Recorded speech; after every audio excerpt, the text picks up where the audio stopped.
But get this, we are also reporting today that a group of CEOs of the top American retailers, Walmart, Target, Home Depot, and Lowe's, had a private meeting with Trump on Monday. They had plenty to say, but there was one warning that stuck out. Empty shelves, they said. Empty shelves in American stores as soon as this summer because of Trump's actions. It is that meeting in the Oval Office on Monday that we learned about, and other reporters did as well, that really apparently caught the president's attention. And I am told that business leaders, the Business Roundtable and others have been reaching out to White House Chief of Staff Susie Wiles and other advisors here, trying to get a meeting with the president, trying to convey to him in real terms the real fallout of some of this uncertainty, some of these tariff policies. And it was that empty shelves comment, we are told, that really caught the president's attention. Of course, you can see why. The whole idea that we would have interruption in the supply chain, sort of like we all saw in the pandemic, simply because of his policies, is something that would be difficult for the White House to endure. So that is one of the reasons we are told that he changed his posture.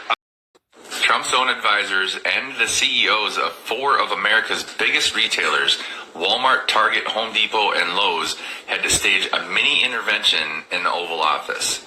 Why?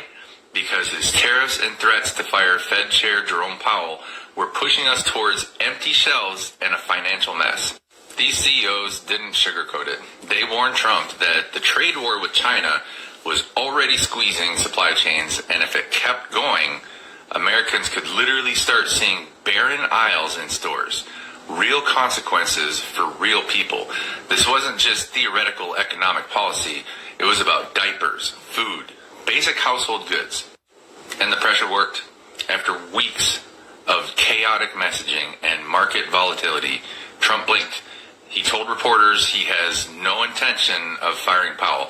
And guess what? Wall Street exhaled. The Dow Jones jumped 678 points, the S&P up 2.3%, and the NASDAQ surged 3.3%.